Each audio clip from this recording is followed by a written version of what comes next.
his is an epic story that even some of his tabloids might not have believed.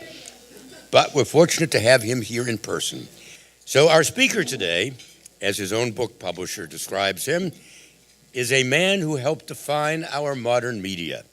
Well, of course, definition is actually in the eyes of the beholder. But at any rate, what he did do was go to work at the advanced age of 15 for a walk named Rupert Murdoch, and then spent most of the rest of his life at his side, a life he describes in an untidy life. Of course, at the beginning, that untidiness was a single newspaper. Today, well, I guess I'd probably better let him tell you what it's been like. As the elevator operator says, lots of ups and downs. Les Hinton. Everyone, thank you, David. So how many people here will confess to having worked for Rupert Murdoch? A few. I'm happy not to be alone. I've been talking about this book all over Australia and in Britain and in New Zealand, and I've had some fairly hostile exchange. So I come to you quite battle-hardened. For anyone with a difficult question, you shouldn't worry. There was one occasion when I was actually accused by somebody of being complicit in someone's murder. I had a good alibi, so it was okay. Anyway, thank you for letting me speak about the book. I'll speak for a while, and then I really hope you've got lots of questions, and the more argumentative, the better.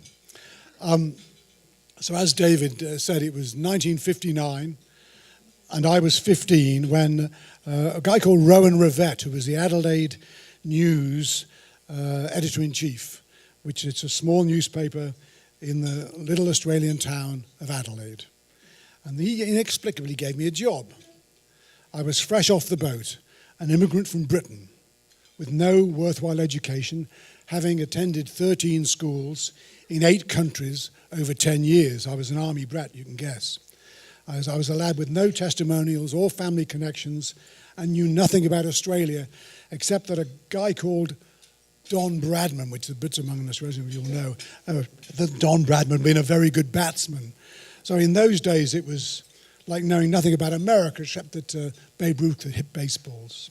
And I never knew whether Rivett mistook me for someone else or simply took pity on me, but he gave me a job on the spot as a copy boy. Soon after that, early one morning, in the newsroom, a plump-faced young man with a cigarette gave me a 10-shilling note, a very quaint, old-fashioned form of currency, and instructed me to buy him a ham sandwich for his breakfast. Yes, Mr. Murdoch, I said. Rupert was 20 years old, and the Adelaide News was his solitary newspaper. For the next 15 years, I had no more elevated an exchange with Rupert than that. I remember very well, though, in 1960, when I was organising the newspaper files in Rowan Rivett's office, and he told me excitedly, "This is the day you will remember all your life. It is the day that Rupert Murdoch stepped beyond Adelaide to begin growing a great Australian newspaper company." Rupert had acquired a little struggling paper called the Sydney Daily Mirror. I don't think Rivett or Rupert could have comprehended the scale of his understatement, and that little news of Adelaide was the genesis of the empire that was to follow. For the next half a century, the word news existed in almost every major subsidiary name. There was News Limited in Australia, News International in London, News America Publishing here, and then it went. But that was in May 1960. And soon after that, Rivett became an early milestone in Rupert Murdoch's career. He became the first newspaper editor that Rupert ever fired. And I cannot count the many who followed in his footsteps. Now, what am I doing? Okay. Is that better? I'm sorry. Under my chin. Okay, good. I'll cope. But please, if you can't hear me, shout, because it's really interesting, this stuff. So my tenure with Rupert lasted rather longer than Rivett's, 52 years to be precise. And it was mostly, I have to say, an accidental career. My highest ambition as a youth was to become a successful foreign correspondent, like Warren Hogue or someone really big like that. That was it. Not all that modest an ambition, I have to say, but that was no more than that. I was a teenage copy boy. I was devouring books about journalism and the great press barons through history. I read about the founders of the big newspapers of Fleet Street and the yellow press wars of New York. I read about Pulitzer and Hearst and British giants such as Northcliffe and Beaverbrook. I didn't find any of these people very appealing. They could be brutal and difficult men. Beaverbrook, who ran the Daily Express when he was selling something in excess of 4 million copies, was a tyrant. He drove his most successful editor to such despair that the editor sought relief from a doctor who injected him with a cocktail of strychnine, iron, and arsenic. He said in his memoir that this, medication restored his shattered confidence, but the remedy seemed pretty drastic to me. He also died when he was 59. So reading that story was when I pledged never to work at close quarters with an overbearing newspaper proprietor. Not everything works out in life. I sort of hitched myself to the wagon train of Rupert Murdoch's vast ambition, and I ended up traveling the world for him. He was a serial immigrant, a wandering conqueror, setting his camp in Sydney, then London, then New York, then Los Angeles, and on and on. In the early days, he arrived in some places and he was a total stranger.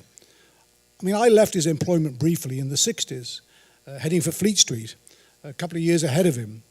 And one afternoon, I was in the newsroom, and the foreign editor waved a piece of cable news, and he said, "Anyone here ever heard of Rupert Murdoch?" And I was the only one. And Rupert was about to make his first British acquisition.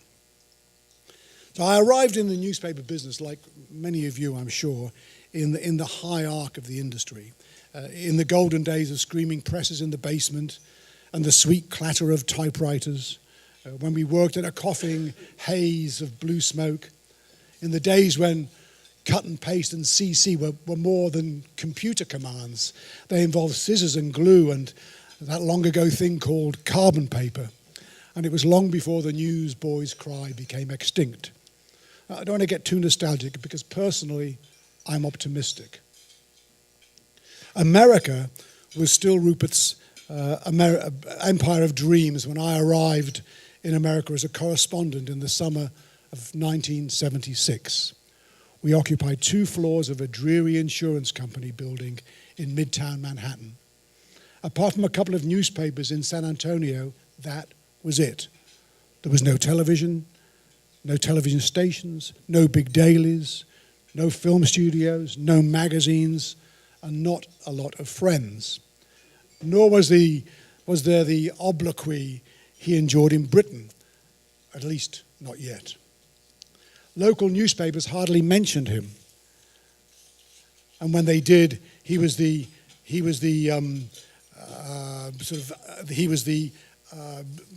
Australian-born newspaper proprietor, and just that. I mean, he was the Australian International Publishing Baron, something like that. But they had to describe who he was every time.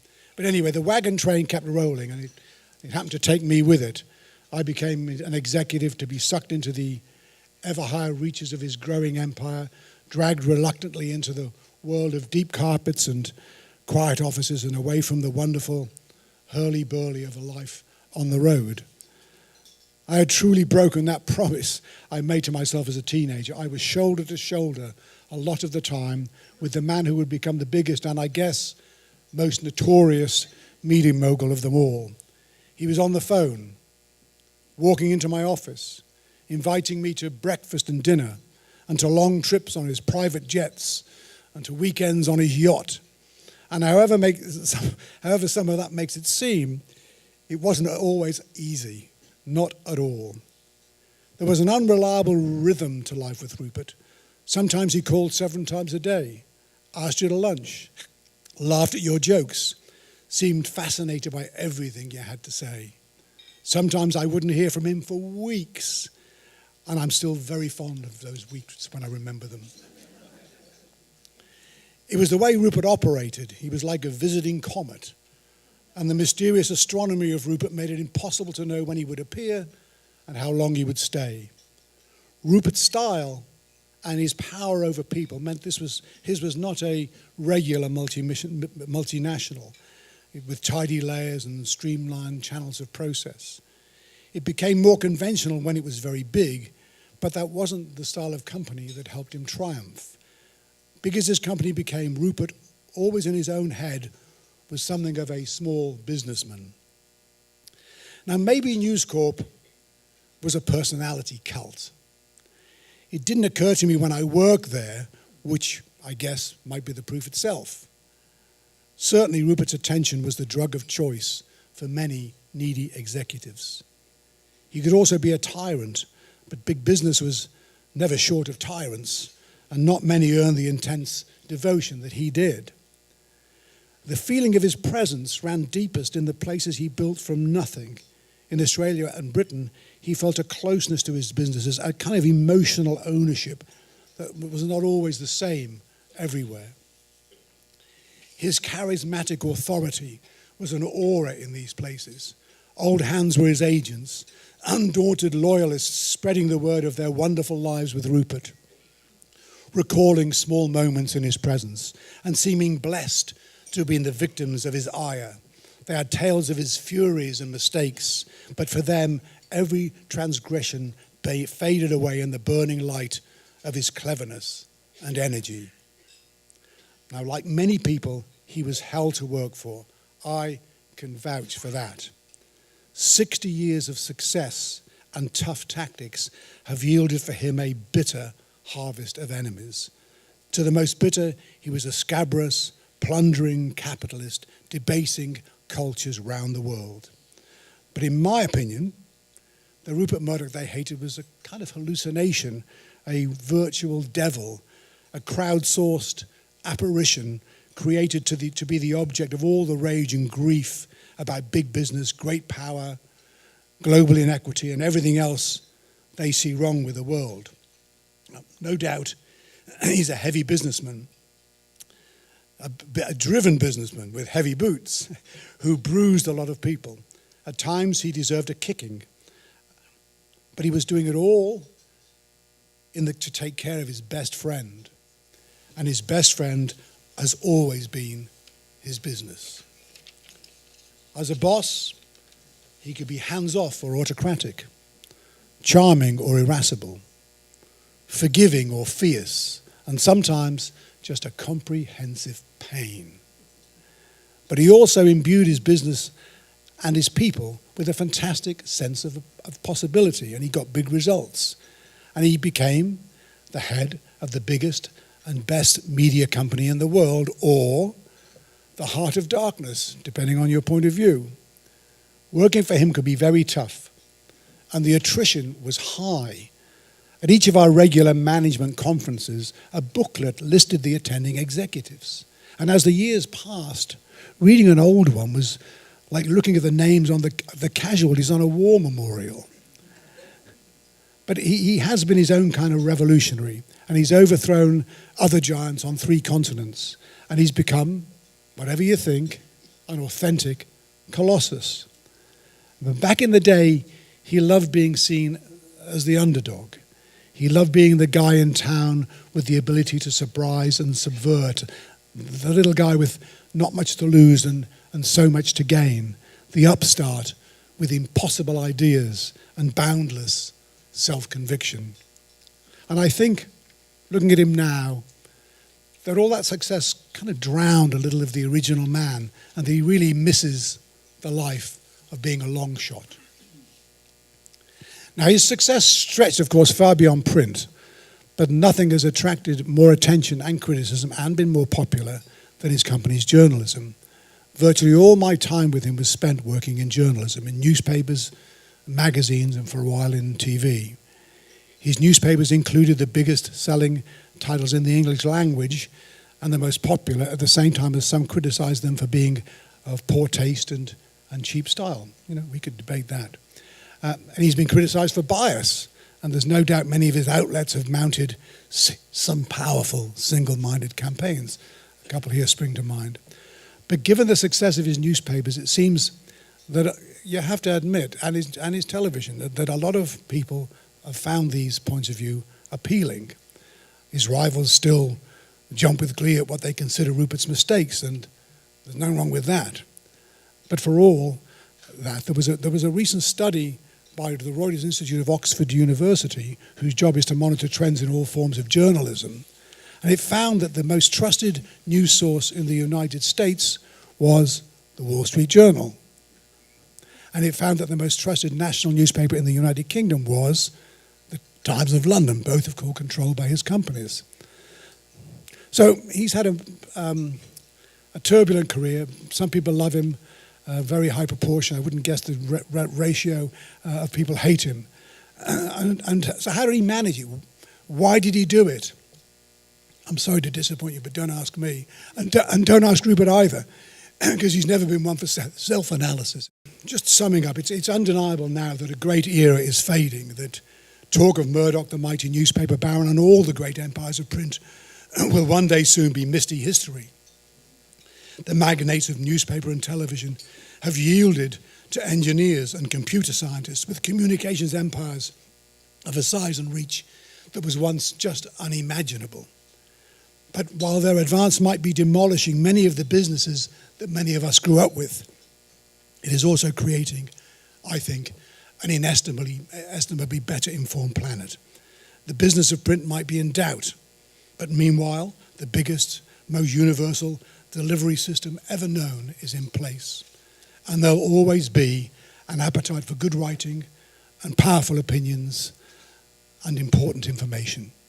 The new economics of journalism has, we all know, still to be sorted, but there'll always be stories to tell.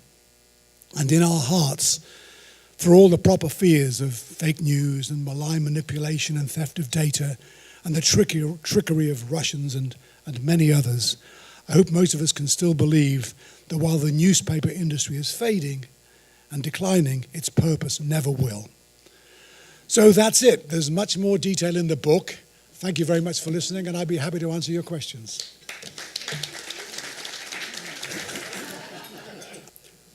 You took a bullet for practices that some people questioned, but as I view them, they were in the pursuit of facts. And my question is, after you left, how did the Fox empire make the turn from facts and giving them a spin to abandoning them? Right. So you've joined two not necessarily sort of connected events. The issue of if your real question is what's become of Fox News, and it's supported by your clear commitment to the view that it's bad. Well, that's pretty bad if you're a journalist. I mean, I would take. I probably extrapolated it, but I would take that not being factual is the same as telling untruths, right? And that's obviously not a very good idea in journalism. The truth about Fox News, I think, and I have to tell you that I worked there for a long time at the organisation, and looking at it now, I find, but most particularly, and this is an important distinction, I think, I find the evening hours dominated by people such as Tucker Carlson and that guy Hannity to be, I mean, I can't even listen to them. But if you listen to other parts of Fox News during the day, you listen to the Bret Baier Hour, you listen to Shep Smith, you are getting good balanced news. And I think that what's happened, and you can blame Donald Trump for this, some people like to blame Fox News, but I think it's simplistic, that what you have here in a way I can never remember, and I've been living here since, well, on and off since 1976, is the division in the country in terms of who loves and who hates Trump. The ratio is hopefully going in the right direction so far as the citizens are concerned, but the division in the newspapers and the media, I have to say, is incredibly extreme. So now I go back to London a lot and I listen to the BBC, and I get, for an hour of the news in the morning on the radio, I get a pretty good idea with a few complaints of what's going on. I can't do that anymore. You can't listen to CNN because they are so rabidly geared, because I'm sure it's good for their audience, but rabidly geared to to finding everything they can to criticize Trump. But not only that, there's lots to criticize him for, dominating their entire airtime with it.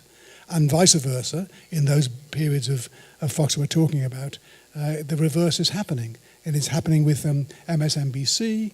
And so you can't find anywhere here. And the New York Times, a paper I really appreciated and defended through all the maelstrom of my time at the even though Warren and I would have occasional arguments, is a great newspaper, and it's still a great newspaper, but I never remember reading so much angled news information about a topic in the way they angle news about Trump. Go back to the early days of Rupert Murdoch in this country. He bought the Boston Herald and a television station in Boston. There was something called the cross-ownership rule, which precluded cross-ownership in a single market. How did that happen and it also played out here in New York at roughly the same time with Channel 5 and the New York Post. How did Rupert Murdoch work out the exception to the cross-ownership rule, and what was the politics of that situation? Right, but to get the chronology right here, he bought the Herald when he didn't have a television station there. And when he acquired the television station, Ted Kennedy famously tagged on to a bit of legislation. Ted Kennedy and Rupert were never actually beer drinking mates, to say the least. And he tagged on to the end of the legislation a requirement that he sell. Why don't I just do this? Is that better? Sorry. It's very hard. And he had to sell it. And then the cross-ownership rules, which I think were already at that stage becoming at least dubious, or certainly dubious now. He was able to sell it, but he actually bought it without the television station, sold it when the television was required, was not allowed, when the dual ownership wasn't allowed.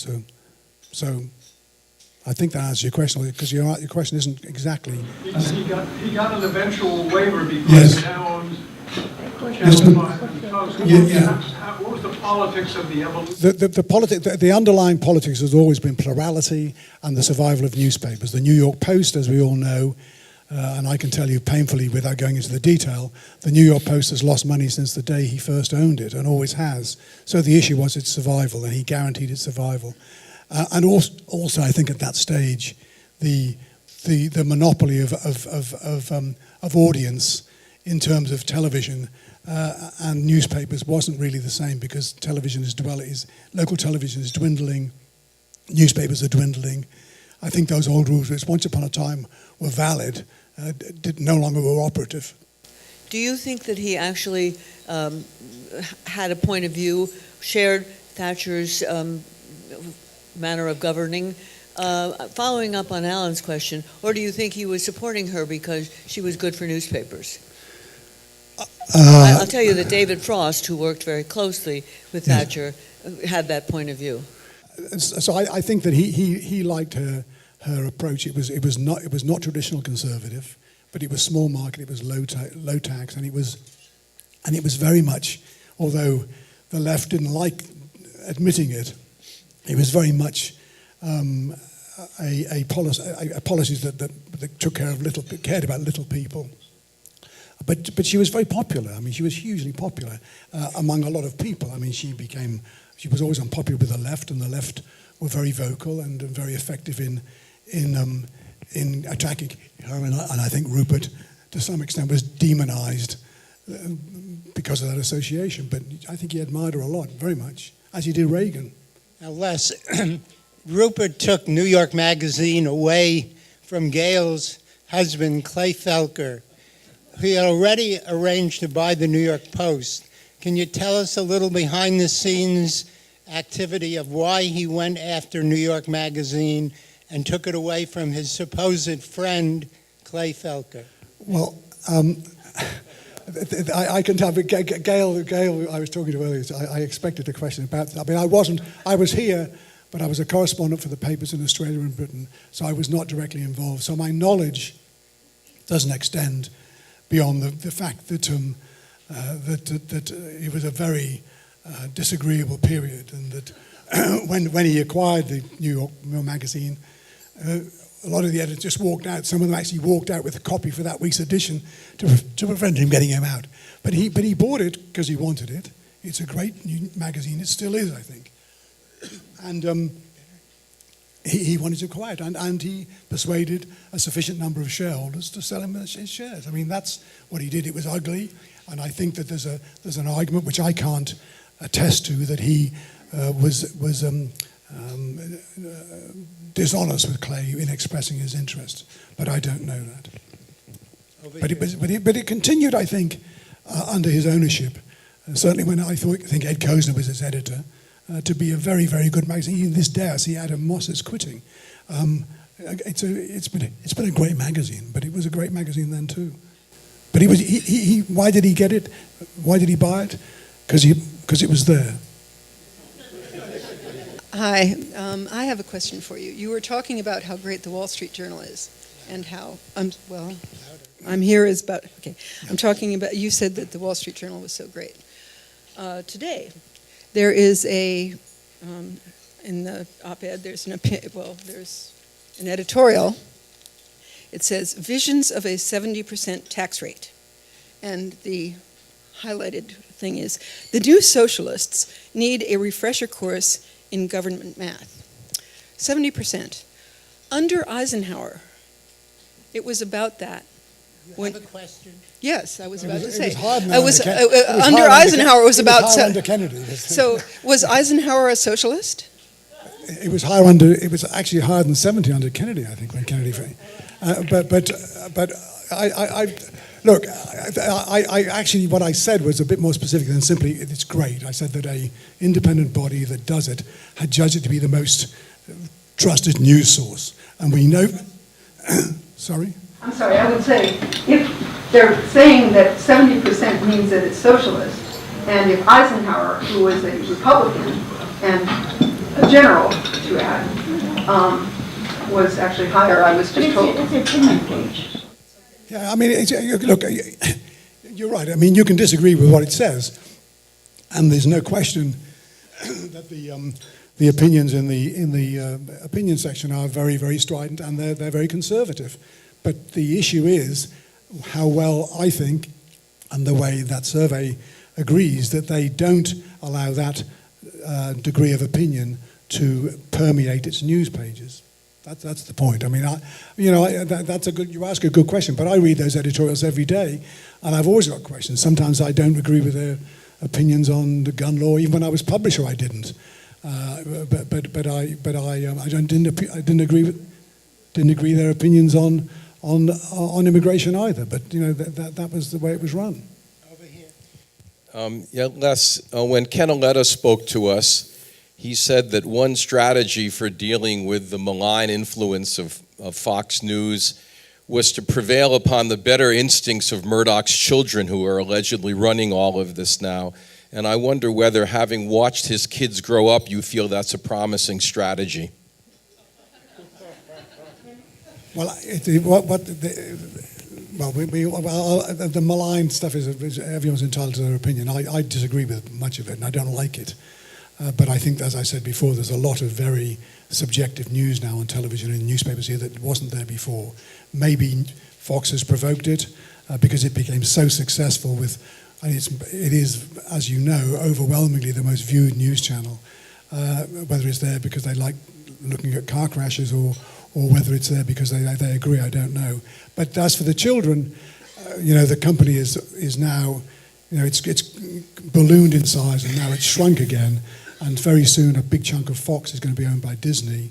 Already, Sky in Britain has been bought by Comcast, and probably James, who is now the CEO of 21st Century Fox, is going to go off and do his own thing.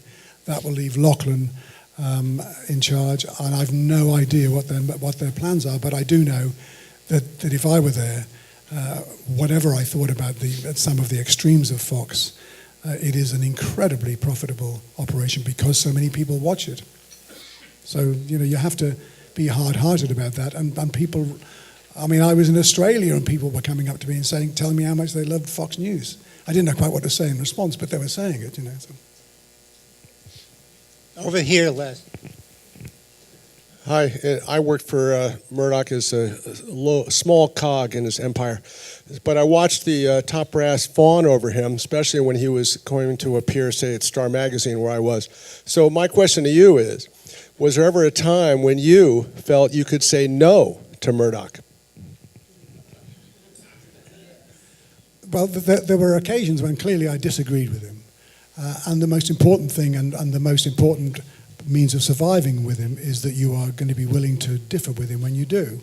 And my line to him always in desperation was, look, you can have whatever opinion you want, you can make the decision, it's my job to make sure that you are fully informed with my point of view before you do it. The thing that springs to mind on the one occasion when I really did dig my heels in was when I became CEO of Dow Jones in the 10 years ago now, and the great mantra of the geeks bearing gifts was that all content wanted to be free. And they'd all got into his ear, all these characters, all the Google boys and everyone else. And he said, we're going to make the Wall Street Journal free. Now, the one sane thing, well, many sane things, but an important sane thing that the Journal did in the mid-90s when all these websites were coming along was, and it was Peter Kahn that said it, we're not giving our content away. So he never, ever gave people reading the Wall Street Journal the sense that it was ever going to be free. And we were then making, I don't know, $60 million a year in revenue, and he was really adamant about it, and I just kept grinding away, with the help of others. Robert Thompson, who was the editor-in-chief, grinding away at him, saying, we can't do this. If we do, we can never put the wall back. If we decide another 2 years from now to get rid of it, we can. Of course, what happened within 6 months of that was the great crash. So we were geniuses at that point. And the three of us were traveling around the world like missionaries, telling everyone to charge for their content, which they have mostly subsequently done. I worked for many years on the New York Post City desk, and we moved from South Street up to 1211 Avenue in Americas, which I think at that point only Fox was in the building. So when there was no receptionist at the reception area, when you got off the elevators, and then there was a reception area, when there was no receptionist, you used your key card to get into the post. And otherwise, there was a telephone there to call in. And the first few times that Rupert called from the outside lobby area to get into the post, and I'm thinking to myself, does Rupert Murdoch's key card not work at the New York Post? So after it happened a couple of times, I checked with facilities people, I checked with security people. Does Rupert Murdoch's key card not work? And they did a thorough investigation, and they found out that, he just leaves it in his desk and doesn't carry it around with him. He was only until recently really, he didn't really take much interest in security. So anyone could just walk into his office, but it's quite wisely different now. Both the United States and your native Britain are in advanced stages of meltdown right now. I wonder if you would have any reflections on the politics of both places and how they compare. Well, someone this morning, a friend of mine said, it's such a mess. Which is worse? Which is worse? It's like, and I said, the fact is it's a hell of a tight competition. For a complete bloody mess. But in Britain, I mean, the Parliament is sovereign. There's no Supreme Court. There's none of the quote checks and balances unquote that exist here, and they've reached the point of exhausting the normal procedure. They've had a vote, and the vote is to leave, and now the Parliament can't agree. So you've got a divided population and a divided Parliament, and really no roadmap. I mean, the maps, as Churchill said, I think, all the maps are torn up and the compass is broken. And that's the situation Britain's in, at least with Trump, and I'm sure there's likely to be one or two Trump adherents here. At least with Trump, if you feel that way, the clock is ticking. There's a damage you can do, but there are many more restraints here, and we're seeing it painfully at the moment with the shutdown. But there is not a parliament in Britain with a huge majority gives the Prime Minister really virtually the power of the old kings, because if he's got a well-whipped party, he can do a lot more than he wants, and there's very little legal or resistance, because there's one parliament, one party, or two parties, and one party in charge. It's much more complicated here. And I think for all the paralysis that results, I much prefer the system here. Well, but the at least the government there doesn't shut down if there's no vote of no confidence. That's true. So people workers get paid, the government services continue.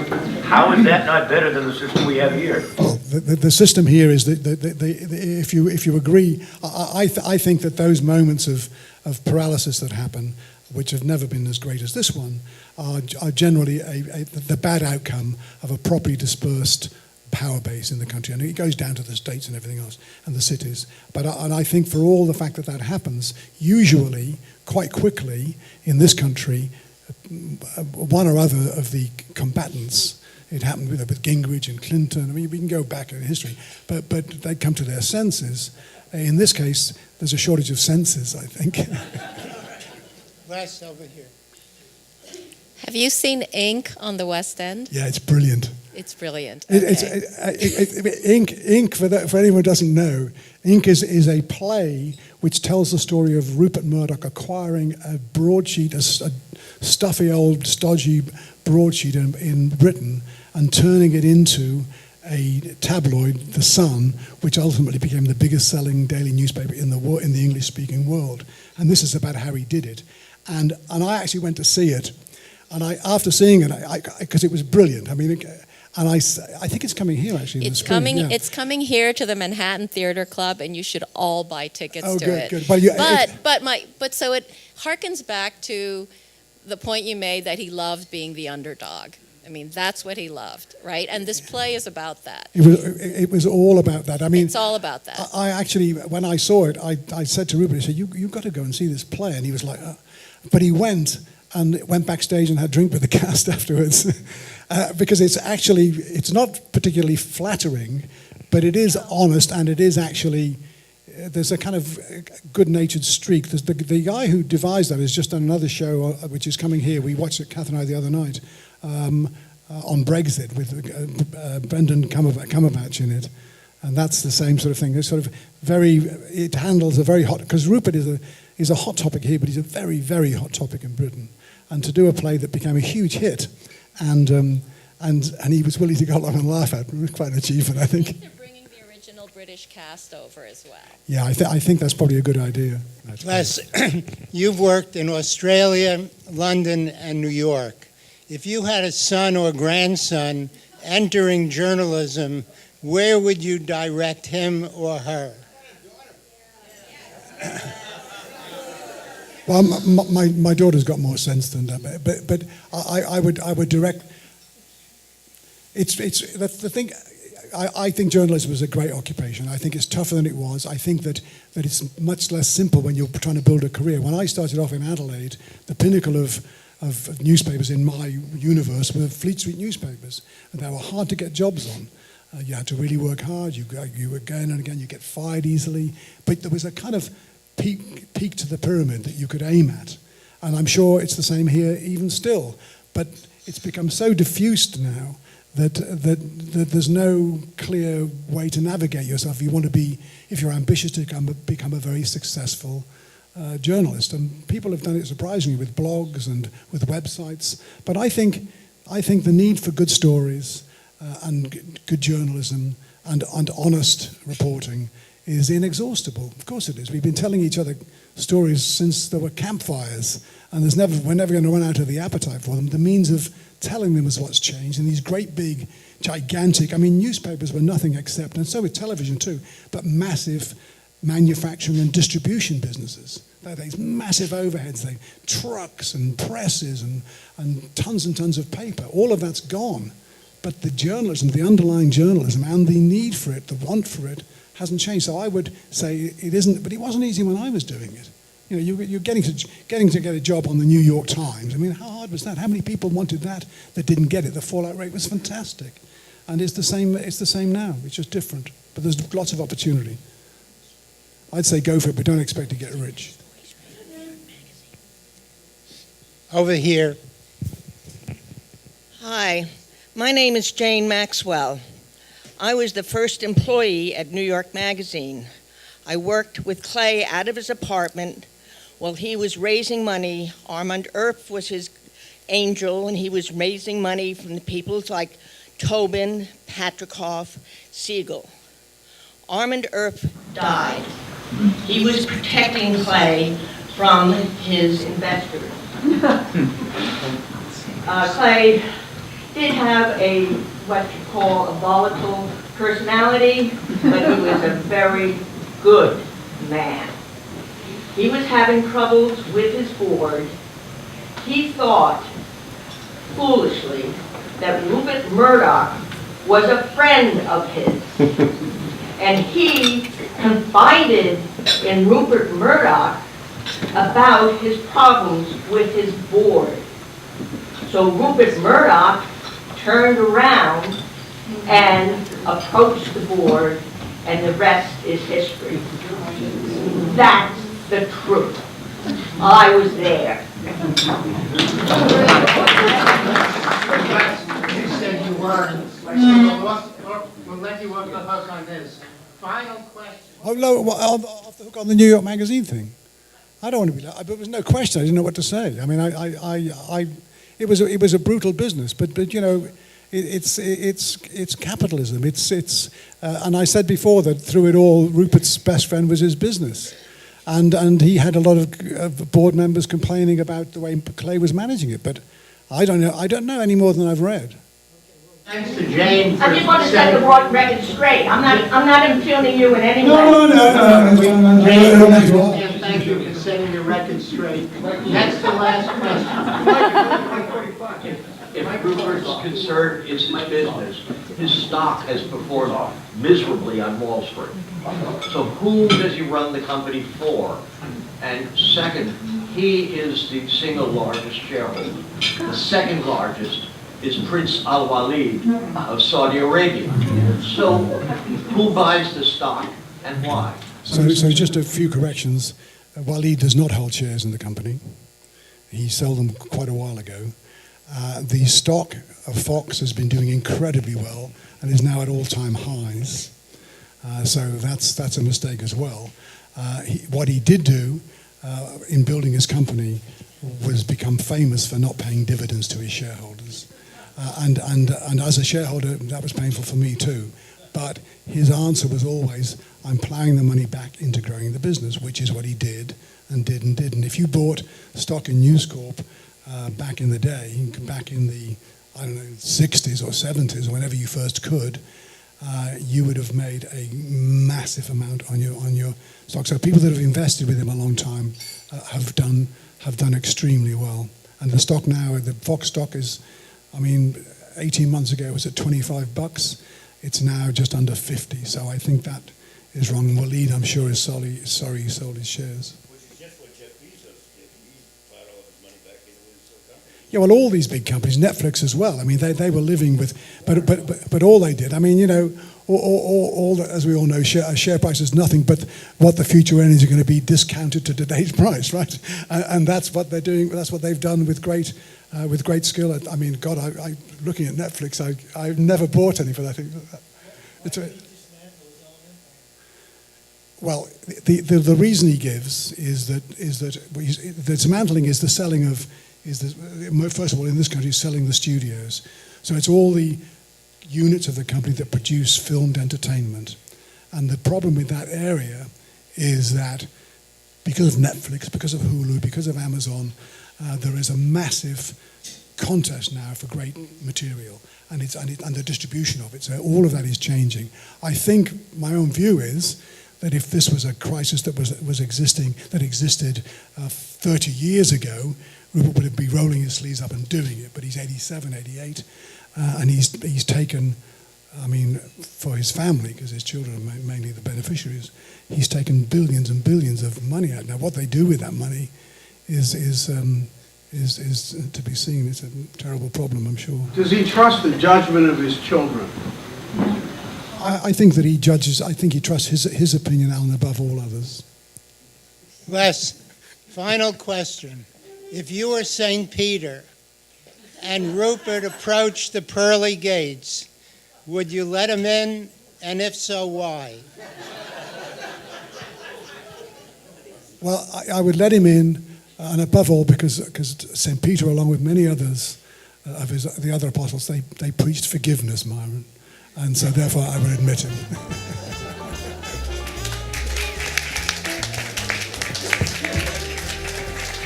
Fabulous. Les is eminently willing to to sign his book, and we have it at a nice discounted price. And believe me, if you think there were stories just now, wait till you open this book.